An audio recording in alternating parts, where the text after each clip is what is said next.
There we go. Good morning. All right, actually it's noon today, so we changed our time. Forgot. So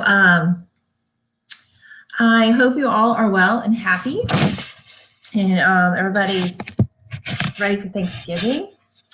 If you're here live, drop me an emoji for how you're feeling today. I am pretty good. A little tired this morning, but have pulled it together, and I'm excited to talk about this new topic. So I really hope that you guys enjoyed the training from last week.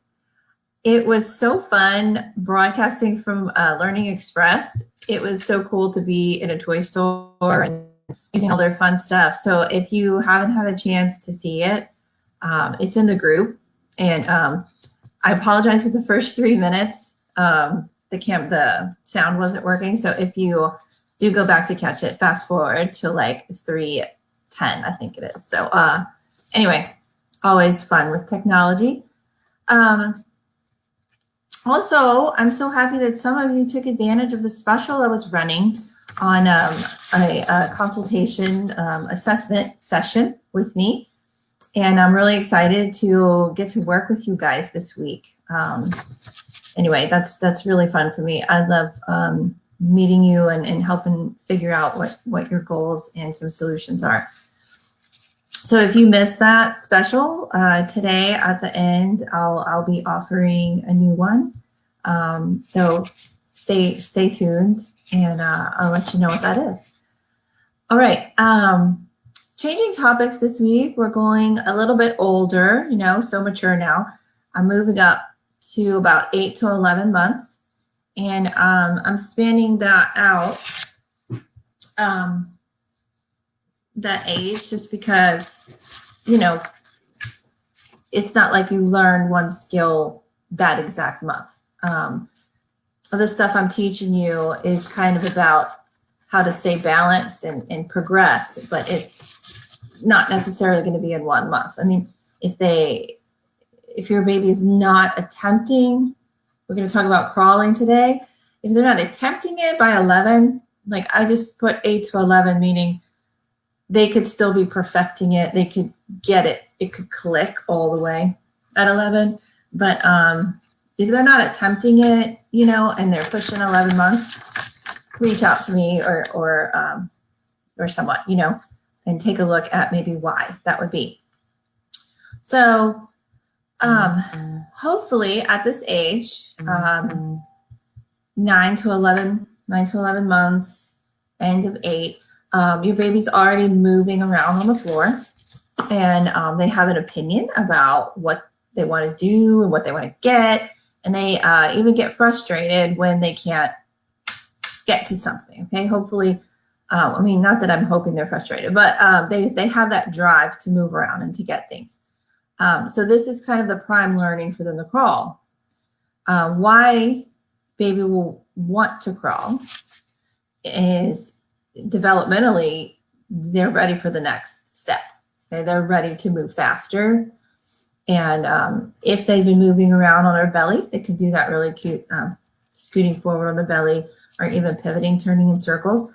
They'll be ready to go faster than that. They're gonna want something that's off the rug, off the mat, like across the room. So their perspective. So from baby perspective, they want to get what they want, and they want to move faster. And if you go out of the room, they might be ready to go find you instead of be, patiently waiting for you to come back. So you'll notice these kind of personality things. Benefits of crawling from your perspective, okay, from the mom. This is what, and from me, right? This is what I'm teaching you today. There's some, sidebar. If you're out there searching around, there's some, controversy back and forth. There's different opinions on crawling, which is why I titled this video "To Crawl or Not to Crawl." So I'm in quite a few moms Facebook groups where I will reach out and help people who have questions. And a lot of times other moms answer and they'll say, it's okay, my baby didn't crawl, and they're perfectly fine. And that that may be the case. What I'm here to present to you today is my opinion on what I've seen in my experience and in my knowledge kind of the body, what biomechanically and physiologically, neurologically happens and crawling can create, and how it furthers these connections that we've been talking about, and creates this just ladder of gaining new skills, and everything builds on each other. So I don't make blanket statements anyway, like your baby doesn't have to crawl, you'll be fine, or your baby has to crawl to ever be a success in life. Neither of those kind of views are you going to hear from me, but I'm going to tell you what I've seen and how I feel on it based on what I know from what the brain and body is doing. Okay. So if you have any questions on this, your feelings, what you've experienced, feel free to pop them in and I'll answer. Okay. We can have discussion. Love discussion. So fun. Okay. So your perspective as a parent, not the baby who wants what they want, right? But you're going to want what it increases their upper extremity strength. So we have, I'm going to pop over in a second to, sorry, 1 second. This, sharing, this position right here. Okay. I borrowed this little picture from parents.com. They have a little baby development crawling section. And I want you to see, I was going to talk about this in strategies. All right. But we'll just keep it on for a minute.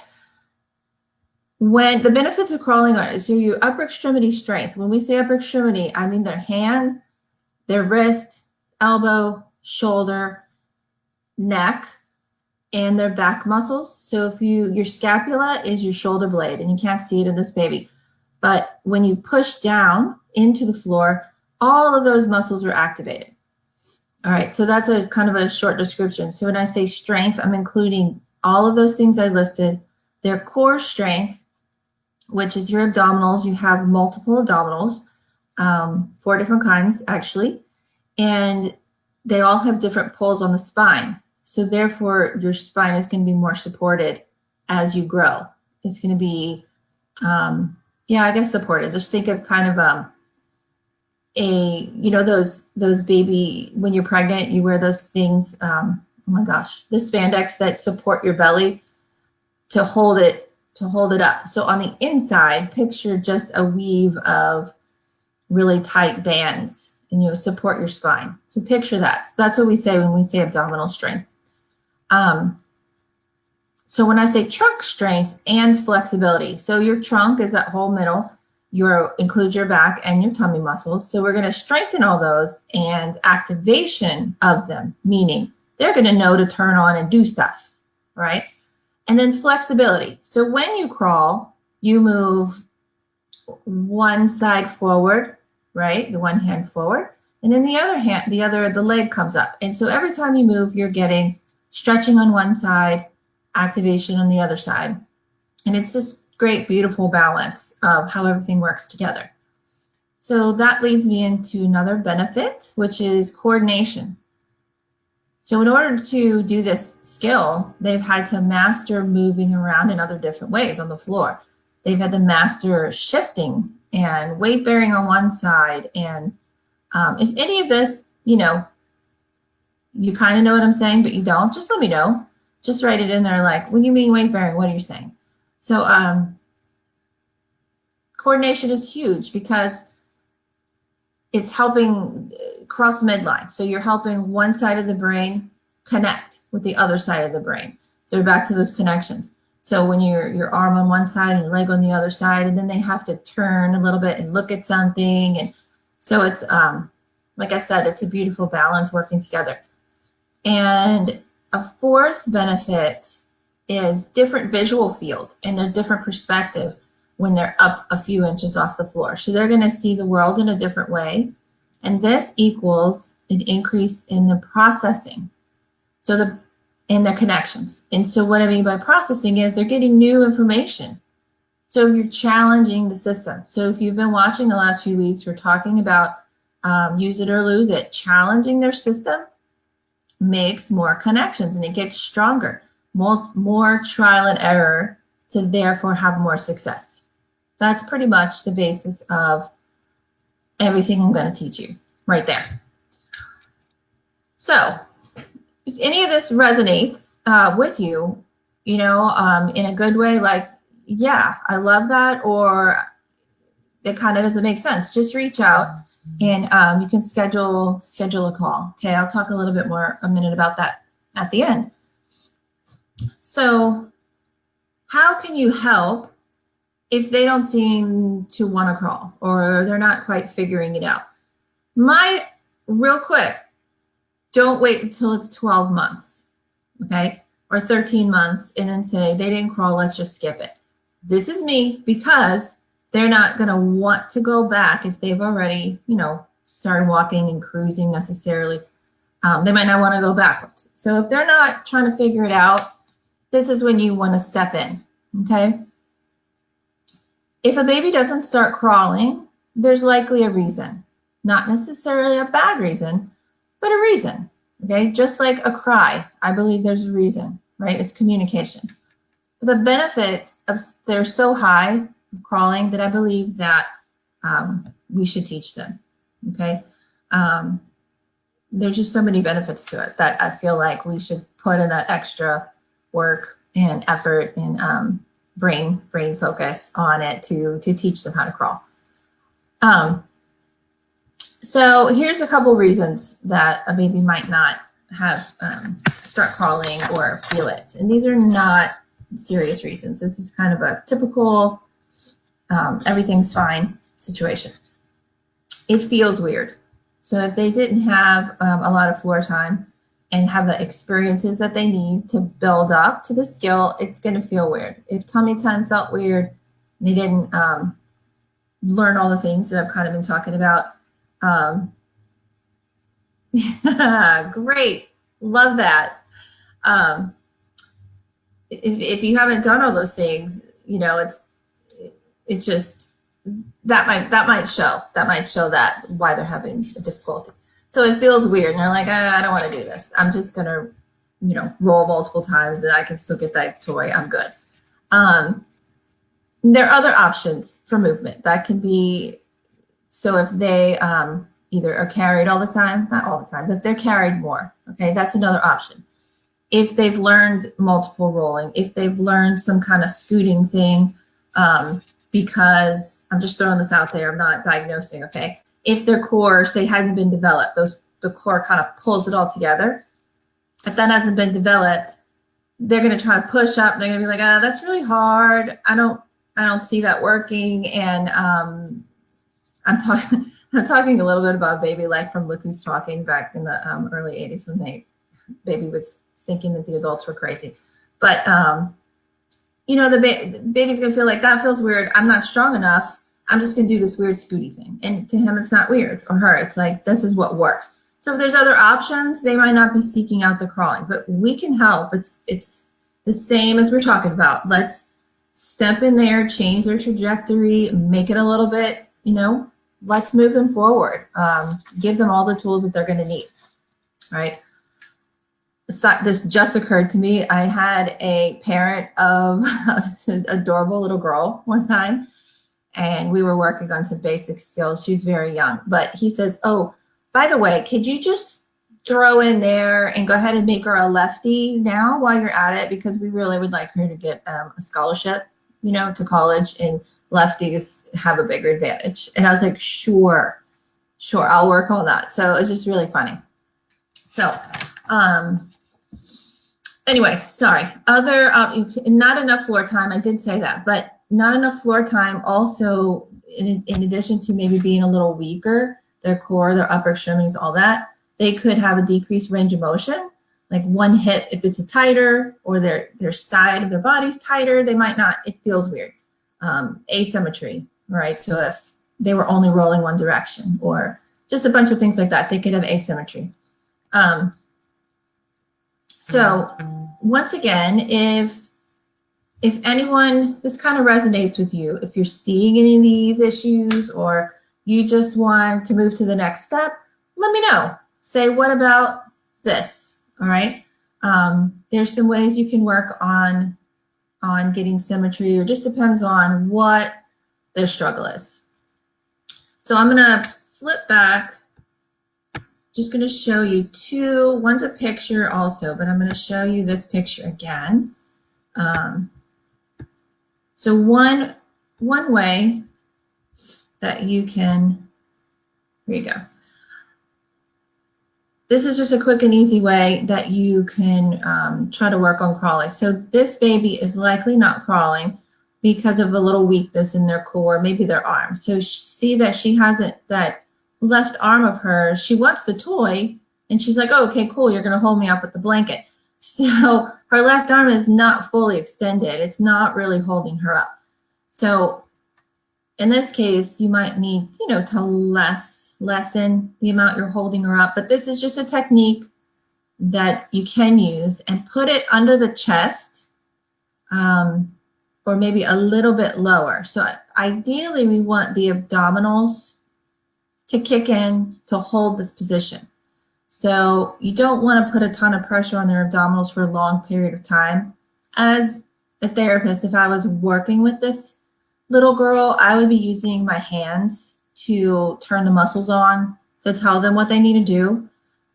But in, just like I said, a little quick thing you can try, use a towel or a thin blanket. You just give a little support under there. And then if they learn the movement of the arms and legs together, they might get strong enough and learn the skill. Okay, they can build up their strength this way. Sometimes this is a good option. So let me show you one more thing. See, I hope you can see this. I haven't shared a photo just yet, but I think so. So this is me working with a little girl. This is just another option of how to help them out. So I'll give you, got a toy right there. She likes it. She's weight bearing on her arms. She's weight bearing on her knees, but I had to help her out a little bit. All right. So if you have any questions about any of this stuff, like I said, you can reach out to me at a different time. All right. I hope that this was, let's see if I'm back. Yeah. I hope this was informative. And if you want to reach out to me individually, and I got my special right now is a free 15-minute consultation with you to just talk about your goals that you may have. I can send you over my calendar, and no obligation or anything, just to you tell me your goals, and also and how we can meet them, and then also you can talk about any fears that you have. We can dispel those fears because you took action and you called somebody and you talked about it. And so automatically that can make you less worried about it. And instead of diverting or burying or kind of being paralyzed and waiting, you take action, you will feel better, I promise. And this is a piece of advice that you can use in other areas as well, but of your life, I mean. But I'm here to help you in this area. And so once again, if you'd like to do that, reach out to me. I'll send you the calendar and we'll just schedule 15 minutes and see if there's anything that would make your baby more successful. Okay. There's a funny story. I wasn't going to share this, but I decided that it might help somebody, so I'll share it. So recently I wanted to reach out for help for weight loss. And I was looking at different things and I feel stupid. So like anytime we go outside of our comfort zone, we feel stupid. So I'm like, why would I, being a physical therapist, I was a PE teacher and now I'm helping people with their health, right? Need to go get help for weight loss. You could just do it on your own. Why can't you just figure it out? And it's like, don't feel stupid. Everybody needs help. Sometimes you just need someone who knows a little bit more than you, who comes in from the outside, who says, hey, you're fine. You don't need to feel stupid. Here, do this for a little bit, and then you jump in and you can pick it up on your own. You feel way more successful. So I'm telling you this because I felt stupid and I got past it. And I've lost a couple pounds. So there you go. Everybody needs help to be their best self, all right? And to be a mom of a baby, you need to be your best self. And the better you are inside, the more you can focus on all this stuff and the more that you can give to them and shoot for the excellence, okay? So I hope this was helpful, and I will talk to you guys later. Have a great week. Oh, next week there's no live for the week of Thanksgiving. Okay, Thanksgiving it's Thursday, but Tuesday we may be leaving to go out of town. So I wish you all a happy Thanksgiving, and I will see you soon. Bye.